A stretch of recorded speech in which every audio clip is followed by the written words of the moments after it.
प्रभु यीशु मसीह के नाम में आप सभी को जय मसीह की। मैं आशा करता हूं कि आप सब प्रभु में आनंदित और आशीषित हैं। स्वागत आप सभी का आज की इस वीडियो में। प्यारे अजीजों,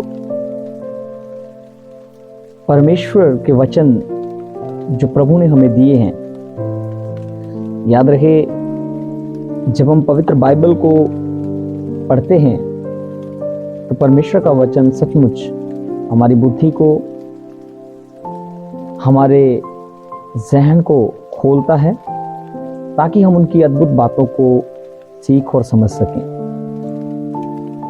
आज मैं आपके साथ बाइबल का एक बहुत ही महत्वपूर्ण आयत को साझा करना चाहता हूं। आप मेरे साथ बाइबल का एक अध्याय निकालें, पहला कुरिन्थियों 3 अध्याय और उसका 16 वचन। क्या तुम नहीं जानते कि तुम परमेश्वर का मंदिर हो और परमेश्वर का आत्मा तुम में वास करता है? यदि कोई परमेश्वर के मंदिर को नष्ट करेगा तो परमेश्वर उसे नष्ट करेगा, क्योंकि परमेश्वर का मंदिर पवित्र है और वह तुम हो। जब भी हम इस वचनों को सुनते हैं तो एक अजीब सा डर एक मसीह के जीवन में होना अनिवार्य है, क्योंकि वचन में लिखा हुआ है। आज हम इस बात को देखेंगे कि एक्चुअली में, असल में इस आयत का क्या मतलब है। अब बहुत से विश्वासी भाई बहन इस वचन को सुनते समय उनको लगता है यहाँ पर उनके शारीरिक कामों की बात हो रही है, क्योंकि बहुत बार ऐसा होता है, बहुत से लोग जो हैं वो अपनी कुछ सामाजिक बुराइयों में फंसे होने के कारण वो इस आयत को सोचते हैं और वो सोचते हैं कि कहीं मैं अपनी बुराई के द्वारा, अपने नशे के द्वारा, अपना गाली देने वाला जो जीवन है उसके द्वारा मैं इस मंदिर का नाश कर रहा हूँ, और इस कारण से क्या होगा, परमेश्वर मुझे नाश करेंगे। उदाहरण के लिए, अगर कोई व्यक्ति शराब पीने वाला है और उससे शराब छूट नहीं रही है, तो क्या वो परमेश्वर के मंदिर को नाश करने वाला है? तो क्या परमेश्वर उसे नाश करेगा? तो क्या रहस्य है इस आयत का? आज हम इसे सीखने जा रहे हैं। क्यों प्रभु के दास प्रेरित पौलुस ने इस बात को कहा कि जो कोई परमेश्वर के मंदिर को नाश करेगा, परमेश्वर उसे नाश करेगा। उदाहरण के लिए, जब भी कभी आप बाइबल को पढ़ते हैं तो हमें याद रखना है, ध्यान में रखना है, जो बात कही जा रही है उसे समझने की हमें पूरी कोशिश करनी है। एग्जाम्पल के तौर पर जब हम देखें, अगर मैं कहूं कि भाई दीपक अच्छी ढोलक बजाते हैं, तो यहाँ पर सुनने वालों को हो सकता है ऐसा लगता है कि मैं दीपक की तारीफ कर रहा हूँ, दीपक ढोलक अच्छी बजाते हैं। लेकिन इसका मतलब ये भी तो हो सकता है कि मैं दीपक की नहीं, ढोलक की तारीफ कर रहा हूँ कि जो ढोलक बहुत अच्छी है वो दीपक बजा रहे हैं। तो ये दोनों चीजें, दोनों पहलू हमें देखने पड़ते हैं जब हम बाइबल को रीड करते हैं। आज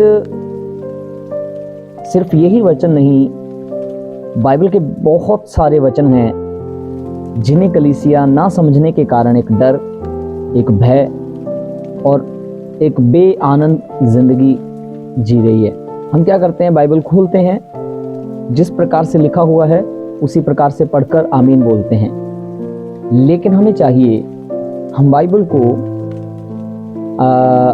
स्पिरिचुअली तौर पर, हिस्टोरिकली तौर पर और डिक्शनरी तौर पर, इन सभी माध्यम से हमें बाइबल को रीड करना होता है। हालांकि एक नए व्यक्ति के लिए बहुत मुश्किल है। एक नए व्यक्ति की मदद एक पासवान, एक सेवक, एक पास्टर करता है, लेकिन सही में हमें इन्हें सभी माध्यम से पढ़ना आवश्यक है। तो चलिए आज हम इस आयत के ऊपर बात करेंगे। क्या है इस आयत का असली मतलब? क्यों प्रभु के दास प्रेरित पौलुस ने यह बात कही कि तुम पवित्र आत्मा का मंदिर हो, ये शरीर तुम्हारा पवित्र आत्मा का मंदिर है, और जो कोई इसे नाश करेगा परमेश्वर उसे नाश करेगा। तो क्या परमेश्वर आपका और मेरा नाश करेगा यदि मैं अपने शरीर को किसी बुराई के साथ खराब करता हूँ, किसी नशे के साथ खराब करता हूँ। चलिए आज इस बात को हम सीखेंगे। जैसे ही यहूदी मत के लोगों को पता चलता कि अन्य जाति लोग मसीह के सुसमाचार को सुन रहे हैं, तो उनको ये होता था कि एक व्यक्ति को परमेश्वर के साथ सही संबंध बिताने के लिए मूसा की व्यवस्था का पालन करना अनिवार्य है। कई पत्रियों में इस बात के ऊपर जोर दिया गया है और इस बात का खंडन भी प्रभु के दास पौलुस की ओर से किया गया। ये आवश्यक नहीं है कि कोई व्यक्ति परमेश्वर के साथ सही संबंध बिताने के लिए मूसा की व्यवस्था का पालन करे, और ना ही किसी को उद्धार प्राप्त करने के लिए मूसा की व्यवस्था का पालन करने की आवश्यकता है। हम बिना मूसा की व्यवस्था सिर्फ विश्वास के आधार पर परमेश्वर के साथ अच्छा संबंध बिता सकते हैं करके प्रेरित पौलुस बयान करते हैं। अब जब यहूदी और फरीसी मत के लोग कलीसिया के अंदर एंटर करते तो ज्यादातर ये कलीसिया में जाकर के वही पुरानी वाचा और पुरानी व्यवस्था का प्रचार किया करते थे, और कलीसिया के लोगों को, जो खासकर यहूदी मत में से मसीह में आए हैं, उनको और अन्य जाति लोगों को ये वहां पर जाकर समझाने की प्रयास करते थे कि तुम उद्धार नहीं पा सकते जब तक तुम खतना ना करवाओ। तुम्हें उद्धार प्राप्त करने के लिए खतना करवाने की आवश्यकता है, मूसा की व्यवस्था का पालन करने की आवश्यकता है। बहुत सारे लोग इनकी बातों में आकर अपने मसीही विश्वास को छोड़ देते थे और वापस व्यवस्था के कामों में चले जाते थे, मंदिर की सेवकाई में चले जाते थे, खतना करवाने की रीति में चले जाते थे। तो यह जो मुख्य बात मैं आपको बताने के लिए चाहता हूं, जब गलत शिक्षाओं और यहूदी और फरीसी शास्त्री लोगों की जो हमने वीडियो डाली हुई है यूट्यूब पे, आप देख लीजिए उनकी उत्पत्ति कैसे हुई, उनकी शिक्षा क्या थी।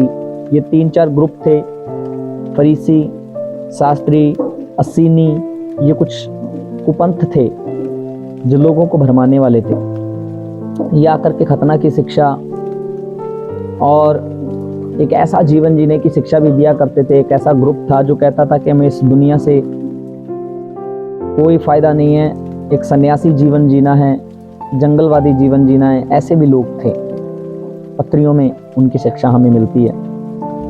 तो जब ये लोग आकर के कलीसिया को, यहूदी मत के लोगों को और अन्य जातियों को सिखाते, और कई लोग इनकी बातों में आकर के अपने मसीही विश्वास को त्यागते और फिर से पुरानी व्यवस्था के कामों में जाकर के लग जाते थे, तब प्रभु के दास प्रेरित पौलुस एक चिंता में इस पत्र को लिखते हैं।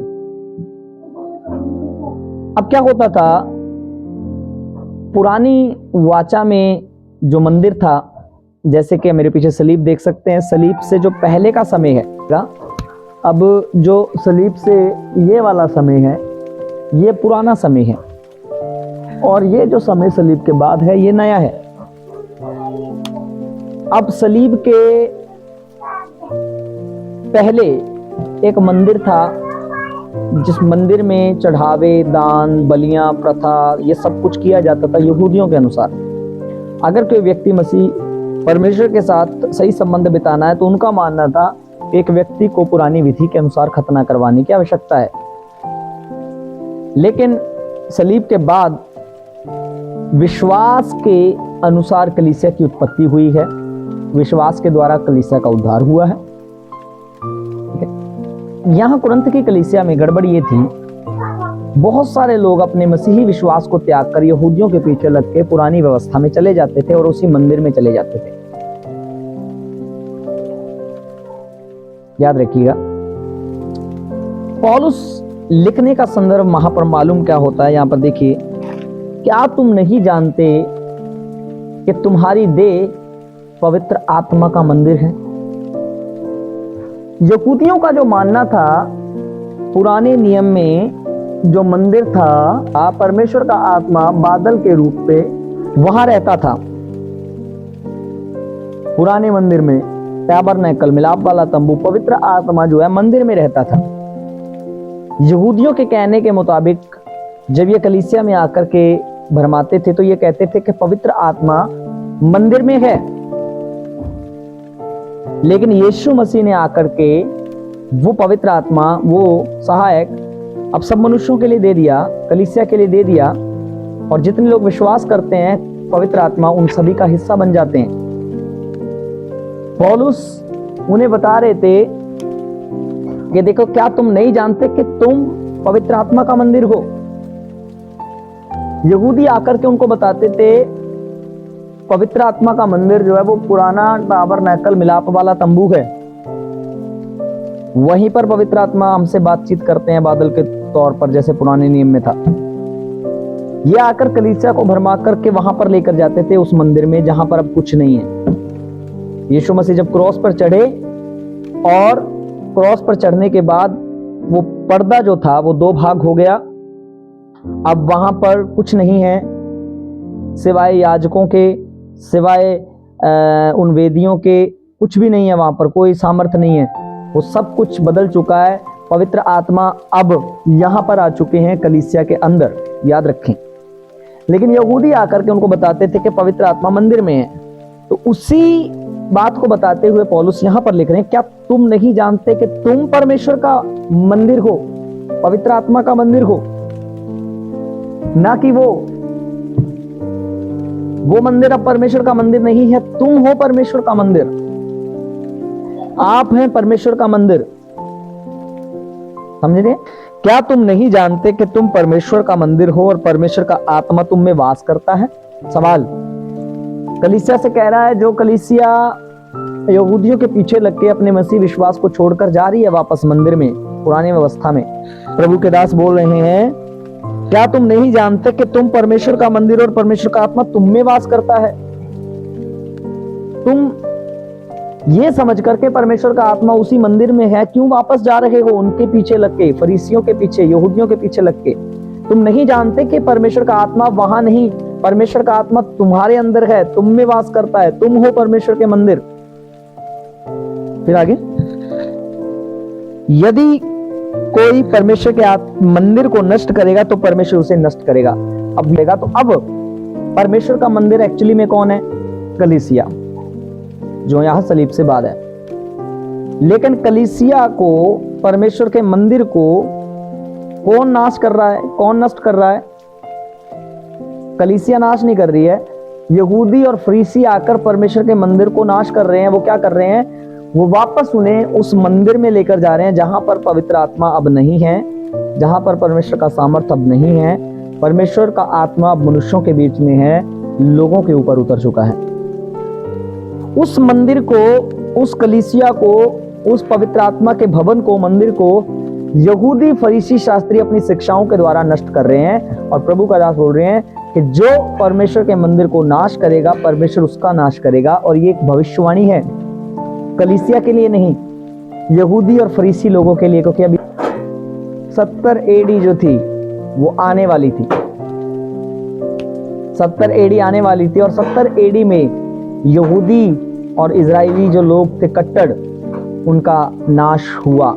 और ये एक भविष्यवाणी थी पुराने नियम से। ठीक है, यहां पर आगे थोड़ा सा पढ़ लेते हैं।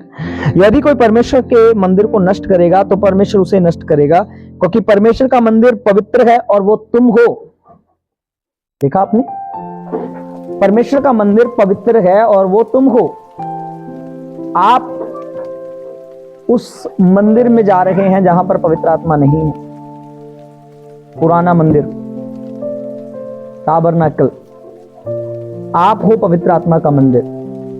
और जो कोई नाश करेगा इस मंदिर को, परमेश्वर उसका नाश करेगा। तो यहां पर जिसको नाश करना है, ये कलीसिया के नाश के बारे में बात नहीं कर रहे हैं, ये मसीही लोगों के नाश के बारे में बात नहीं कर रहे हैं, यहूदियों के नाश की भविष्यवाणी हो रही है, जो परमेश्वर के मंदिर को कैसे नाश करते थे। उनको आकर के फिर वही व्यवस्था की बातें बताते, खतना की बातें बताते, मूसा की व्यवस्था की बातें बताते और उन्हें मसीही विश्वास से पीछे हटा देते थे।